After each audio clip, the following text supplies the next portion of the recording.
ይስጥልን ክቡራን አድማጮቻችን እንደምን ሰነበታችሁ። ይህ ባቲ ቲዩብ ነው። ባቲ ቲዩብ ለእናንተ አስተማሪ፣ አዝናኝ እንዲሁም የተለያዩ የጤና የሳይኮሎጂ መረጃዎችን ይዞ ወደ እናንተ የሚቀርብ ቻናል ነው። ቻናላችንን ሰብስክራይብ በማድረግ ቤተሰብ ይሁኑ።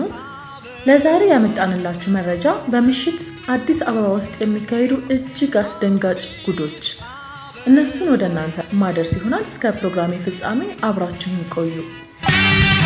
አዲስ አበባ በምሽት አዲስ አበባ ውስጥ የሚካሄዱ እጅግ አስደንጋጭ ጉዶች። በአዲስ አበባ ውስጥ በምሽት በጣም እጅግ አስደንጋጭ በሆነ ሁኔታ በተለይ አሁን ኮሮና ቫይረስ እንኳን ባለበት ሁኔታ ሴት ልጆች ለጨረታ የሚቀርቡበት ሚስጥራዊ ቤት እንዳለ፣ ከዚህም ባሻገር ደግሞ ወንድና ወንድ ሴትና ሴት ግብረ ሰዶም በተከለከለባትና ወንጀል በሆነባት ሀገራችን ኢትዮጵያ መናገሻዋ አዲስ አበባ ላይ የሚያስደነግጥ በጣም የሚያሳዝን ጉድ እንደሚፈጸም ስንቶቻችን እናውቃለን? ህጋዊ በሚመስል መልኩ በጨረታ ሁሉ ነው ግብረ ሰዶም የሚከናወነው።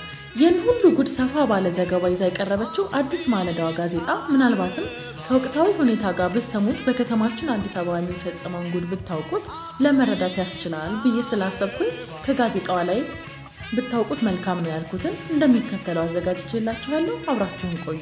ከሰሞኑ ምሽቱ ሲያደበዝዝና በቆፈን ሲሞላ የነበረው ዝናብ ረገብ ብሏል። አዲስ አበባ ከተማ በዓለም አቀፍ ደረጃ ኢትዮጵያን ጨምሮ የተከሰተውን የኮሮና ቫይረስ ወረርሽኝን ተከትሎ ውሎና ዳሯ ቀዝቀዝ ያለ ይመስላል። በተለይ ደግሞ ዝናብና የብርድ ሁኔታ ሲታከልበት መላከ ሞት ሰይፉን ይዞ የሚንጎራደድባት እስኪመስል ድረስ ጭርታዋ ሆድን ያሸብራል። በተለይ ደግሞ አዲስ አበባን ግርግር በተመስጦ ለሚከታተልና የዕለት ተዕለት ባተሌነቷንና ጩኸቷን እንደ ጥዑም ዜና ሲዝናናበት ለኖረ የአሁኑ ዝምታዋ ቢያስጨንቀውና ቢያሸብረው አይገርምም።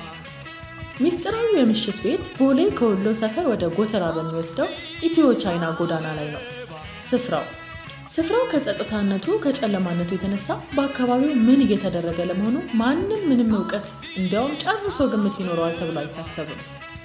የአካባቢው ጸጥታ ከገዳም የሚያስንቅ ሲሆን እንደ ያለ ቅንጡ መኖሪያ ቤቶችን አቅፎ ያዘ መንደር ግን እንዴት አንዲት ትንሽዬ የመንገድ ላይ መብራት አጥቶ በጨለማ ሲዋጥ ማየት ግሪታን ይፈጥራል። ግር ይላል። ነገር ግን ጉድና ጅራት ከበስተኋላ ነው እንዲሉ ጉዱን ልንገራችሁ።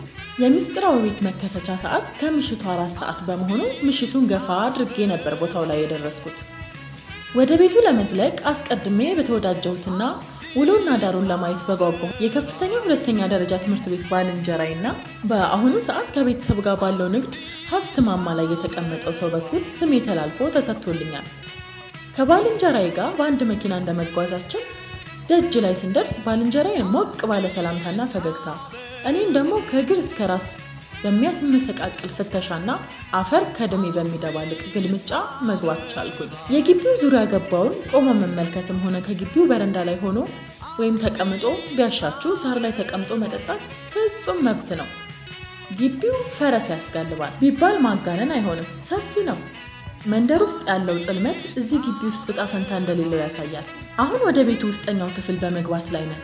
ወደ ውስጠኛው ክፍል አልፎ ለመግባት በር ላይ በመስታወት የተሰራች አነስተኛ ክፍል ላይ ካለች አንዲት እንስት ትኬት መቁረጥ ያስፈልገናል። የትኬት ቆራጯን ትህትና፣ መልከ መልካምነትና የሽቷን መዓዛ ለታዘበ የቤቱን ትኬት ቆራጭነት ለመስራት ቢመኝ አይፈረድበትም። ወደ ውስጠኛው ክፍል ለመግባት 1500 ብር መክፈል ግዴታ ነው። የት ይሆን የምንገባው? ያስጨንቃል።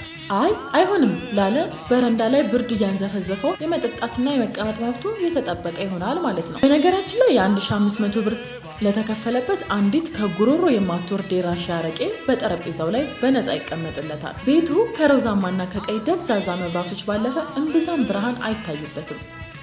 እየቆዩ ሲሄዱ ደብዛዛውን ውስጣዊ ክፍል ተላምዶ እርሶም የዛው አካል እንደሚሆኑ ምንም ጥርጥር የለውም። የቤት ውስጥ ለጆሮ የሚመጥን የተከፈተውን ለስላሳ ሙዚቃ በቄንጠኛ ምት እየተከተሉ በቤቱ መሃል ላይ በዝግታ የሚደንሱ ሀፍረታቸውን በእራፊ ጨርቅ የሸፈኑ የ20ዎቹ መጀመሪያ ዕድሜ ላይ የሚሆኑት ቆነጃጅትን ይመለከታሉ። ይህ እንግዲህ አዲስ አበባን ቀዳሚ የራቁት ዳንስ ቤቶች ላነበበና በሁኔታውም በአካል ተገኝቶ የራቁት ዳንስ ቤቶችን ለተመለከተ ይህ ጉዳይ አዲስ ላይሆን ይችላል። እናንተም ታዲያ ምንድነው አስደንጋጩ ጉድ ልትሉ ትችላላችሁ። ነገር ግን አስገራሚና አስደንጋጩ ጉዳይ በሌላኛው የቤቱ ክፍል የሚከናወነው የጨረታና የዋጋ ድርድር ሂደት ነው።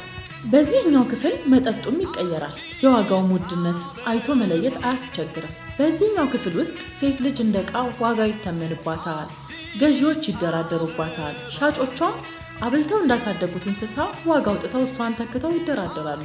የሴቶቹ ዋና ተግባርም እናቶቻቸው እንደወለደቻቸው ራቁታቸውን ሀፍረተ ስጋቸውን እንኳን ሳይሸፍኑ በተዘጋጀላቸው መድረክ ላይ ቆመው ከፍ ያለ ስፍራ ላይ ሆነው ረጅም ታኮ ጫማ አድርገው ከሰው ፊት መቆም ብቻ ነው የነሱ ተግባር።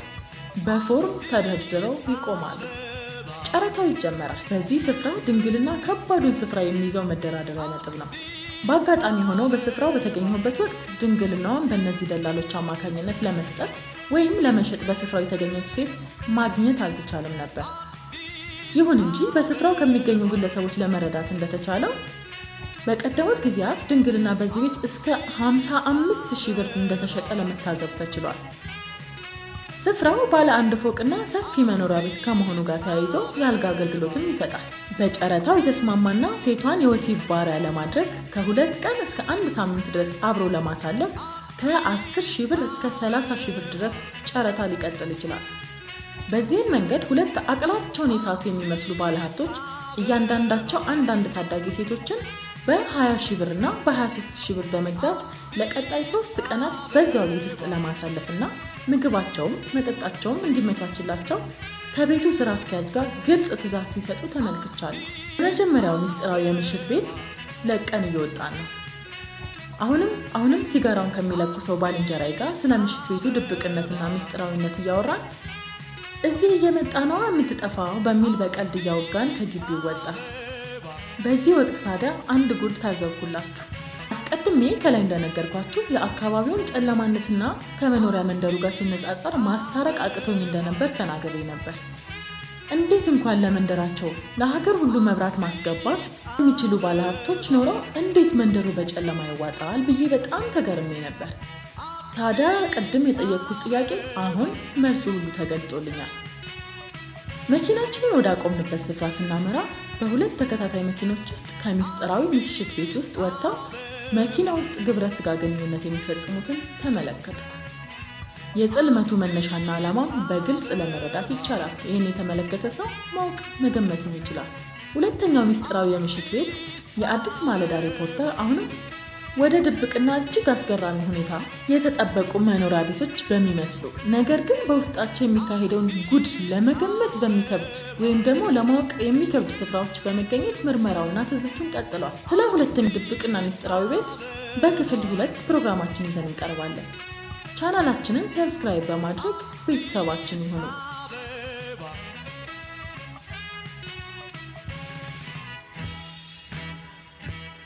Yanda kubetse